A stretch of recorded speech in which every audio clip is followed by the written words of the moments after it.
China's submarines are expanding fast, but experts say they face a hidden challenge: America's vast undersea sensor network that can track nearly everything beneath the waves. Now, Chinese strategists are openly exploring ways to disrupt this system, using technology, drones, and even fishing fleets.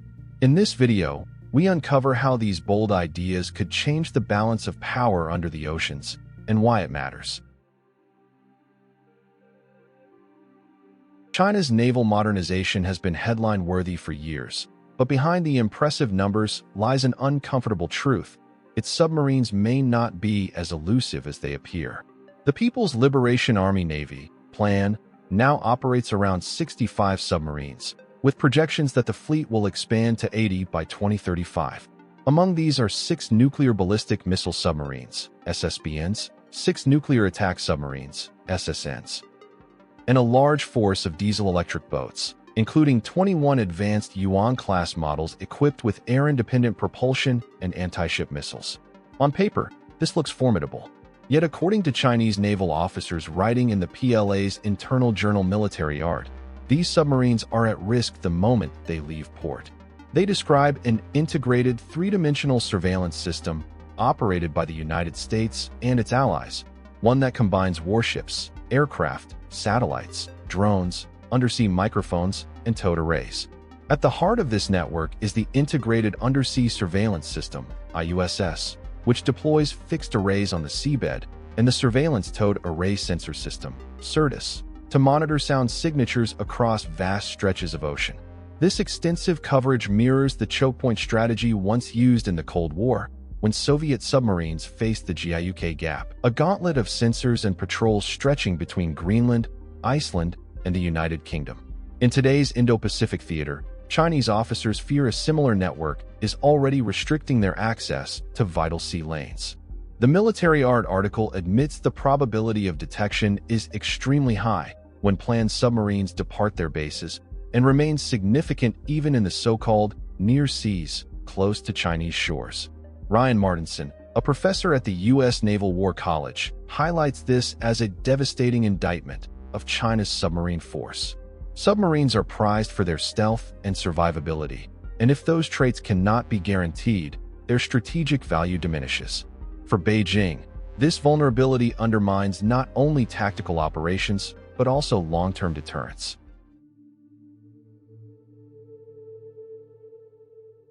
Faced with the reality that U.S. undersea surveillance threatens the effectiveness of their submarine fleet, some Chinese strategists argue for a proactive approach. Instead of relying solely on quieter submarines or new tactics, they propose directly targeting the American undersea sensor network. The idea is not only to defend China's submarines, but to disrupt the very system that compromises them. The article in Military Art outlines several methods.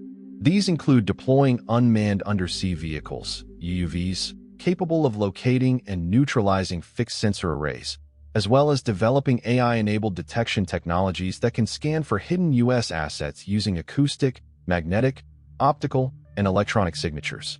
Fishing fleets, which already operate extensively in contested waters, could be mobilized as cover for such activities, providing a way to mask military operations under the appearance of civilian traffic.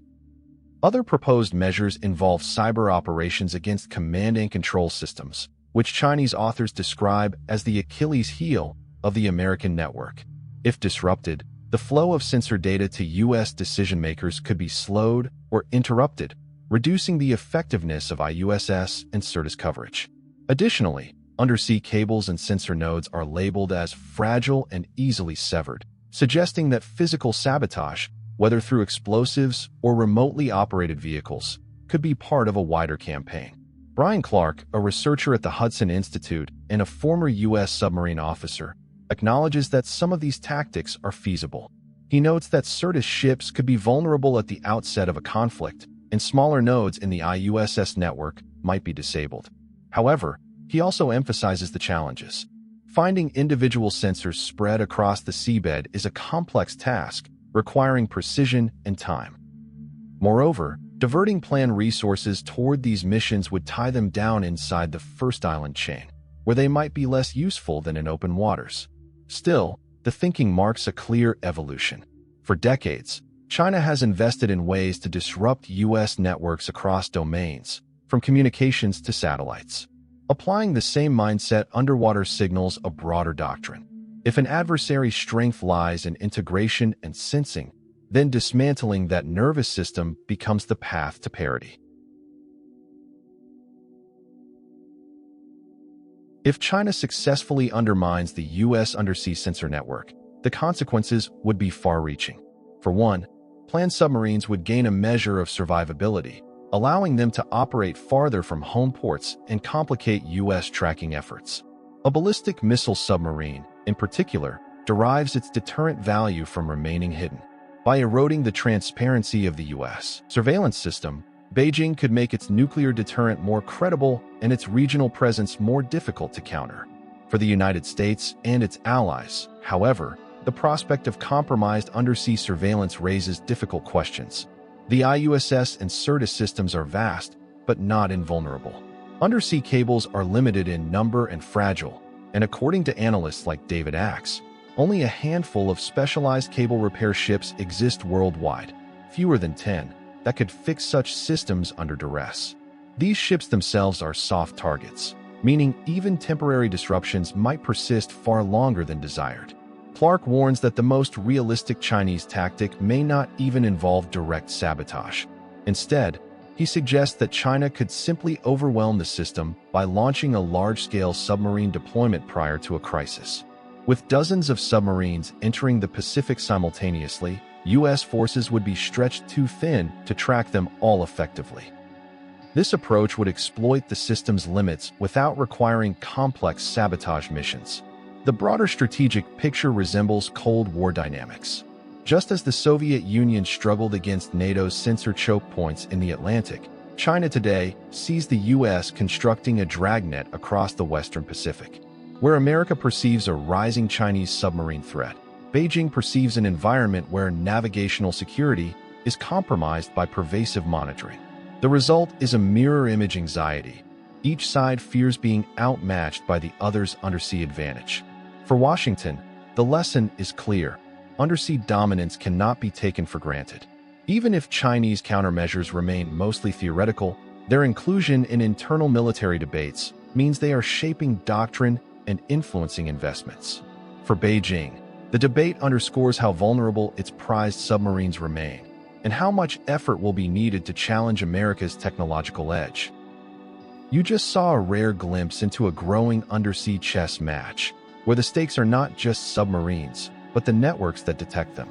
China's naval thinkers are wrestling with their submarine vulnerability and considering bold, disruptive counter-sensor strikes to seize the undersea initiative.